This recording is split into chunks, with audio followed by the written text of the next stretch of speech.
Alright, so mga kapwa ko manlalayag, manlalayag at manunuklas, ito na naman tayo sa ating video. And this time around, the phone that I'm using to record this video is no longer the A73. So, kanina, pumunta kaming Globe just to simply ask supposedly a question.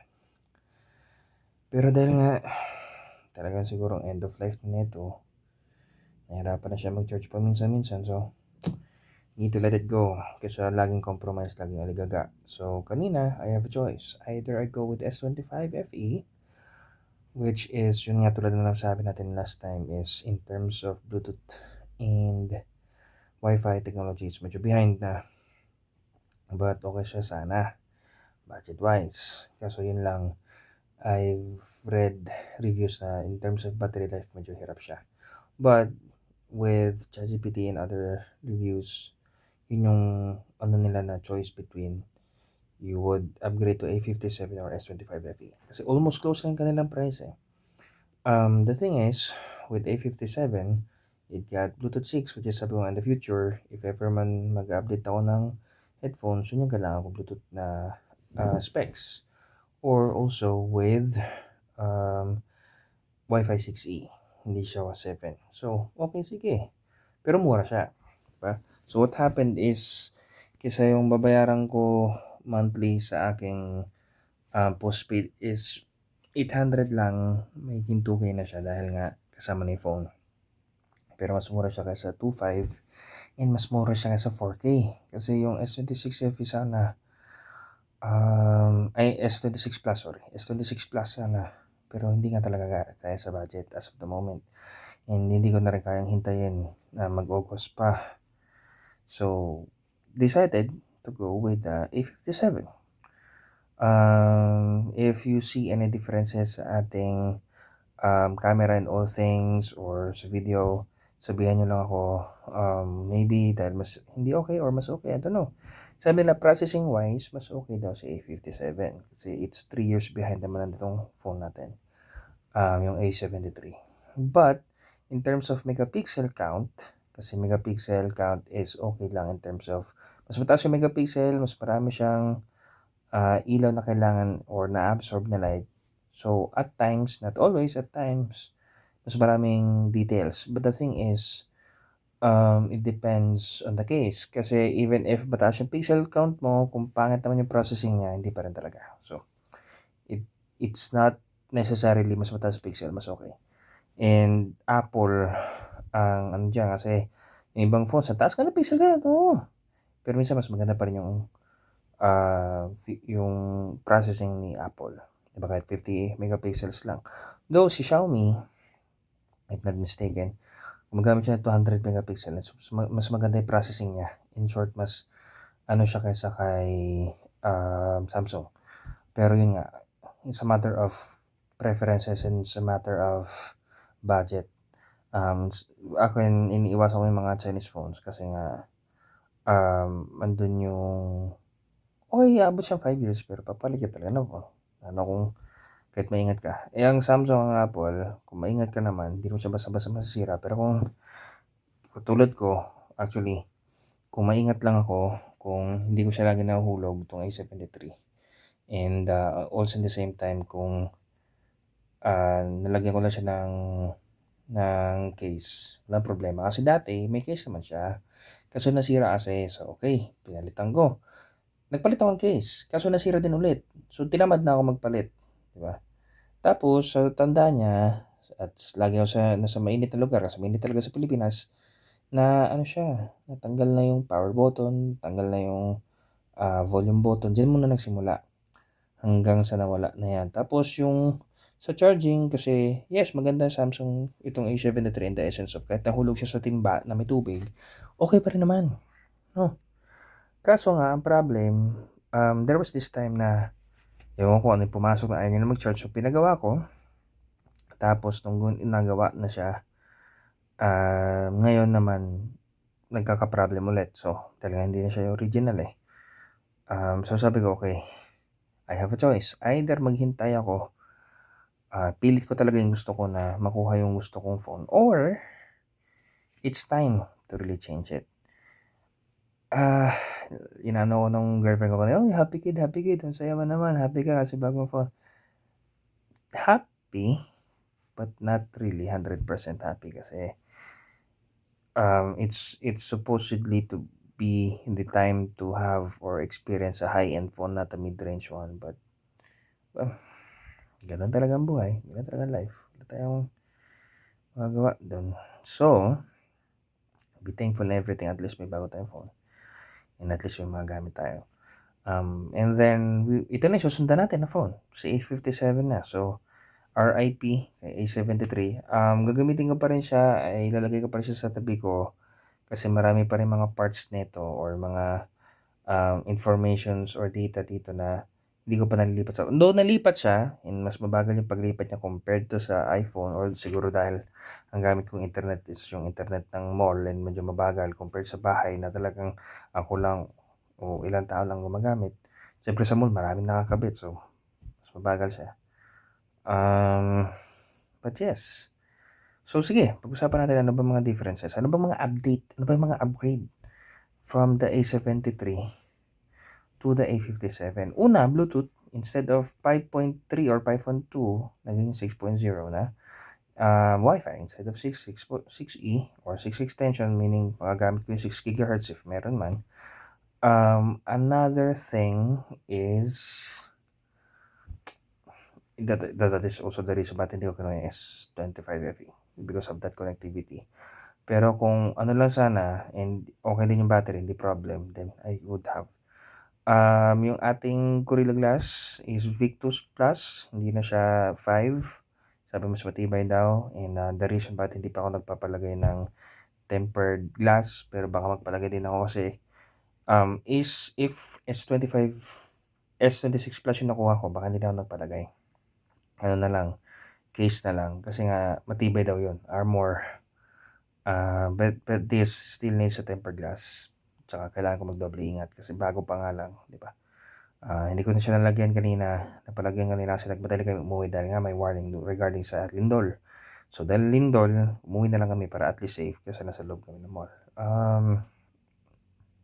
So another update is yung sa battery kasi sabi nga nila in terms of the processor na bago, mas okay siya in terms of efficiency, so hindi siya gano'ng kabilis maubusan. And in terms of charging, instead of 25 watts, 45 watts, mas mabilis siya. Kanina, nasa 30% na yung battery ko, chinarge ko siya, 20 minutes lang is 80% na, di ba? Ganun pa rin paglipat ng mga everything, nando'n naman halos lahat, but may mga part pa rin na hindi compatible o may mga part na left behind. May mga part na naninibago ako kasi iba na yung itsura, iba yung orientation. Kasi dahil sa version siguro, this is using One UI 8.5, samantalang ito, ang pinaka-latest niya is 8.0 lang. Mas mahaba pa lifespan nito kasi bago nga lang. Hindi pa nga nare-release dito sa atin eh. Pre-order pa siya sa iba pero meron naman na siglog kanina, so kinuha ko na. Ako yung kauna-unahan na, sabi nila. Yun din ang alam ko, but anyway.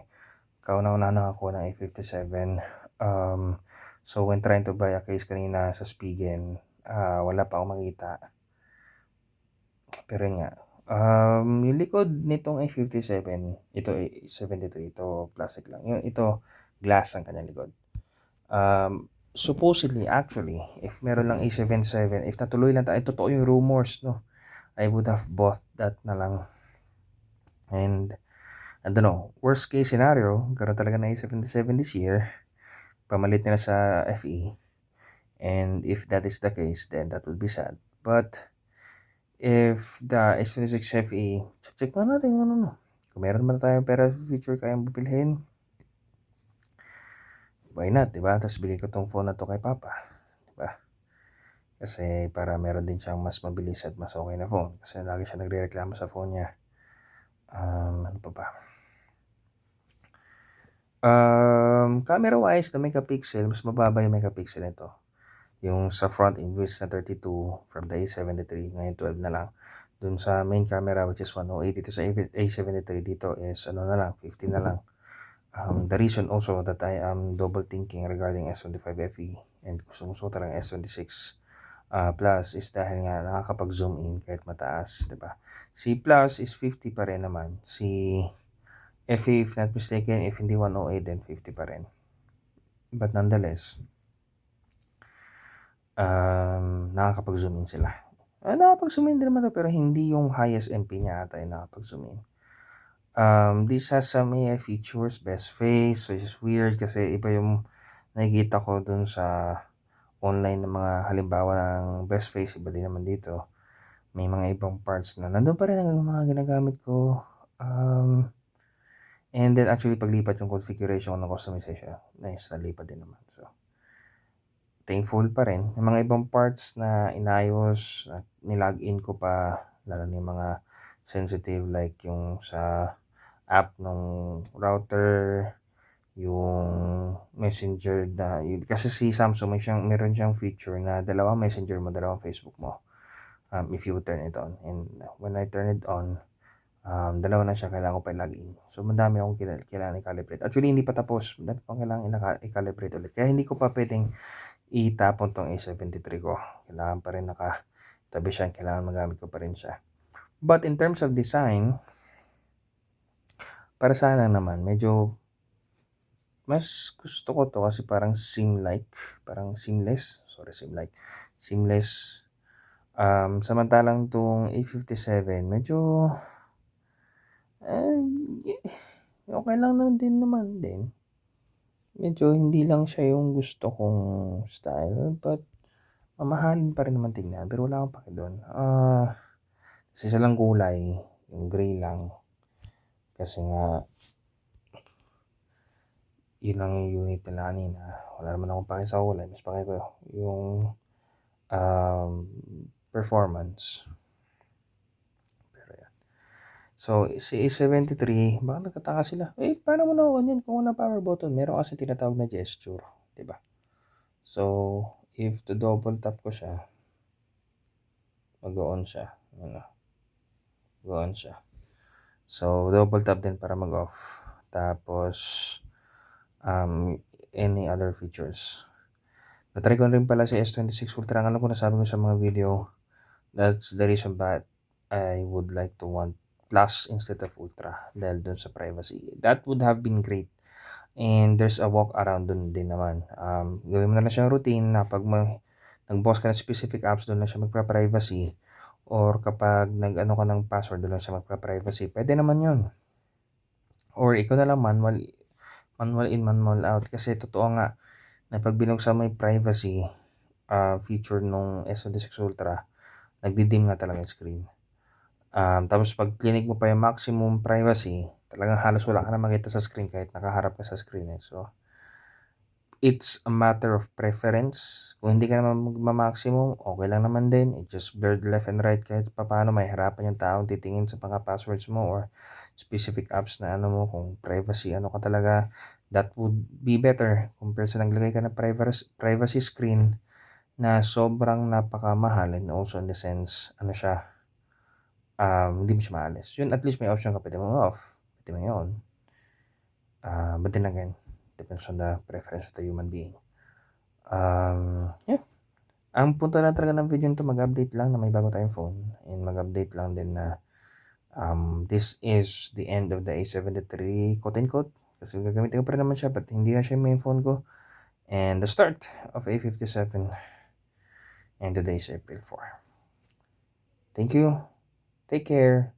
Bye-bye God in all things. And ano sa mga paggastos at sa mga pinipili bagay sa mundo, no? Dito natin makikita yung mga ano mayroon sa A57, one of the reasons din para ba't S26 ang gusto kong kunin, signal power, ba? Yung power nung sa signal, yung sa Globe and Smart. That's the reason bakit gusto sana yun, kasi in terms of signal, mas malakas daw yung antena niya. Tapos hindi ka in short, walang pinagbago sa A73. That would have been the time na, mas malakas yung signal. Yeah. But then again, there is always a time for everything, and it's importante na meron akong phone magamit sa work.